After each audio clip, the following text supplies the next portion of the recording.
All right, for this next one, we'll do female anatomy. And again, we'll do the same thing. We will start with the external features. And so the kind of the collective term for the external female parts is the vulva. And so if I ask that as a fill in the blank, do not give me the name of the car. I don't know how many times that has happened. So it's a vulva. And technically these external features, a lot of them are openings, or a couple of them are openings, the vaginal opening to the vagina. And so we will talk about that. The urethral opening.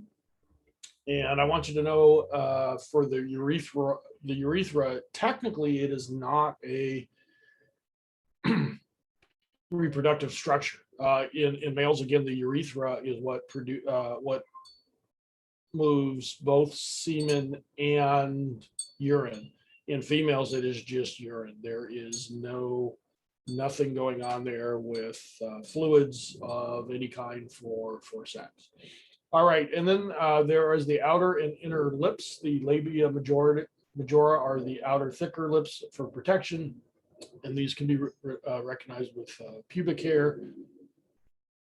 Okay, pubic, not public, please. I mean, I don't know you very well, but again, that's another one that has been misspelled on tests. The other one is the labia minora, which is the smaller inner lips, and again, for protection, often thinner.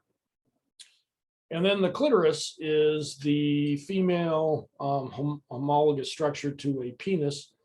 And it also has a prepuce, but in this time it is called the clitoral hood rather than foreskin. What you should know, it has the shaft and gland, just like a penis does.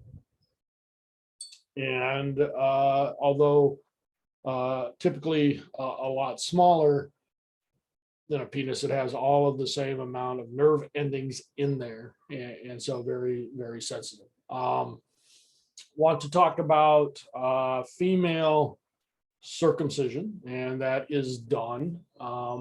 Now there is female circumcision like male circumcision where the clitoral hood is removed, and people believe that exposes the clitoris more for more enjoyment. But on the other hand, that can also develop a sensitization where it actually lessens it. But usually when we're talking about female circumcision, it is not in a good way. This term comprises all different procedures that involve partial or total removal of the external female genitalia. And it's typically done for non-medical reasons. It is usually for social reasons.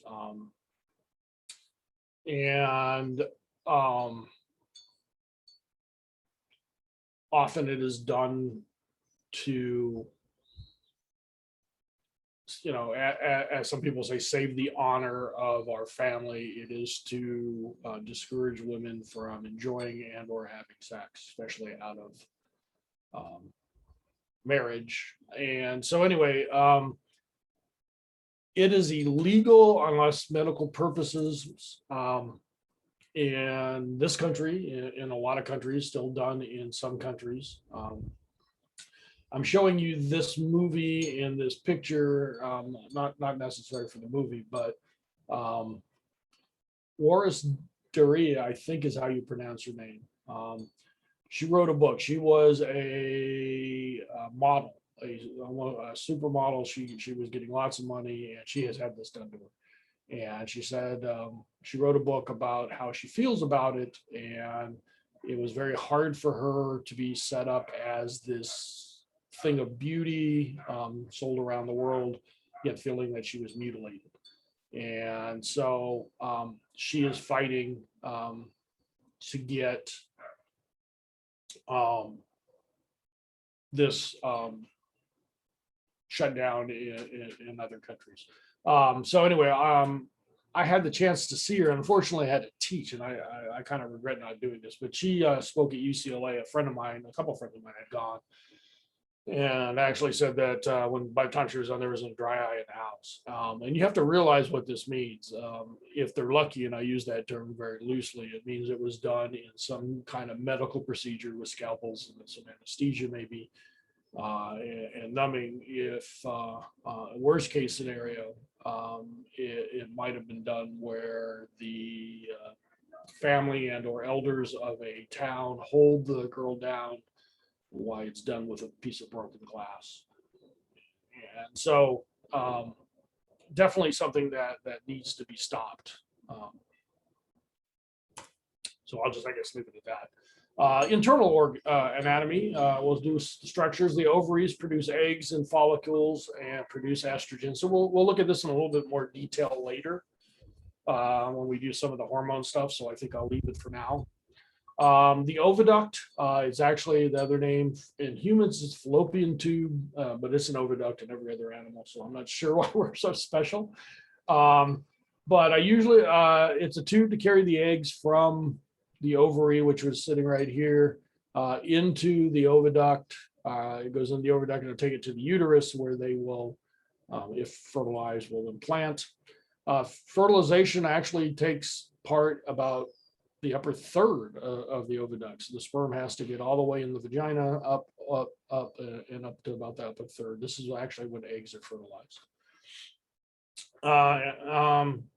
What you do need to know, if you notice, is the ovary is floating here, and then here's the oviduct. There's little fingers called fimbriae, and they actually move. They kind of do this moving motion that actually tries to create a suction for the eggs to make it into the oviduct. It turns out that sometimes the eggs miss, and they will go inside the internal body, which no big deal. They will be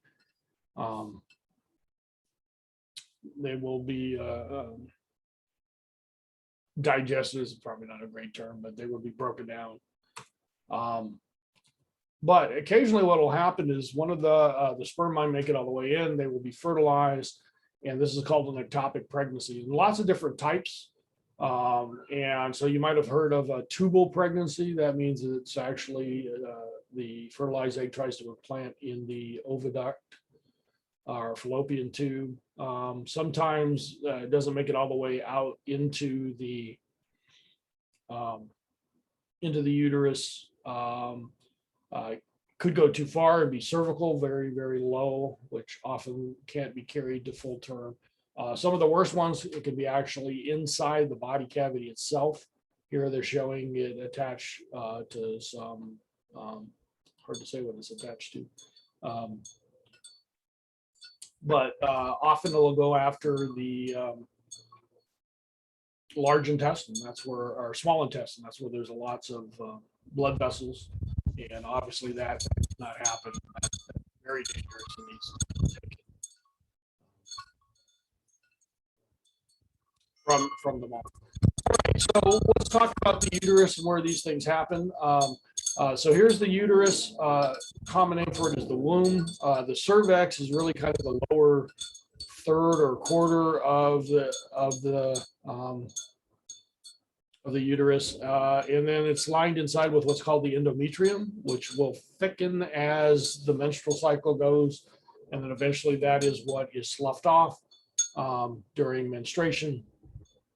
And so again, I want you to know those parts: the uterus, the cervix. And when a woman's giving birth, they talk about dilation in centimeters. What they're doing is they're looking for the cervical os, this opening. They're looking for that 10-centimeter gap there. And then the vagina, which I don't think, do I have listed on? I don't have listed on here at all, has three purposes. One is sexual intercourse, one is childbirth, and one is to release menstrual flow. And somebody jokingly one time said to control men, which may or may not be true, I suppose. But, all right, let's talk about oogenesis. Oogenesis is what's happening inside the ovaries. And so I'm doing this because I want you to realize that, again, what they call the oocytes are inside a follicle. And as the follicle grows and develops, you get the maturing follicle, and eventually the secondary oocyte will be released, and that will develop into the egg. And what I need you to understand is this follicle then will become something called a corpus luteum. And the corpus luteum is what produces progesterone. And I need you to know that, because when we do the menstrual cycle, that will become important. All right. The other thing you need to know is, as an embryo, what will happen is, for females, they will start going through meiosis, but it'll arrest in prophase of meiosis 1. So that prophase 1 of meiosis 1 crossing over, where all that's starting to happen, just stops. And it does not start up again until puberty. And so, unlike in males, where males are making it all, once puberty starts, they're making constantly. Females actually have all of their eggs already, some 400,000, something like that. I think 40,000 actually. Eggs that are there, and again, multiple of them may develop, and only typically one is released, and then the others are reabsorbed. Okay, so a little bit different idea about where meiosis happens. So again, in males, it starts at puberty, but in females, really as an embryo, they start going through this process, but then it stops at prophase 1. All right, and that's where we'll stop that, and we'll move on to hormonal control.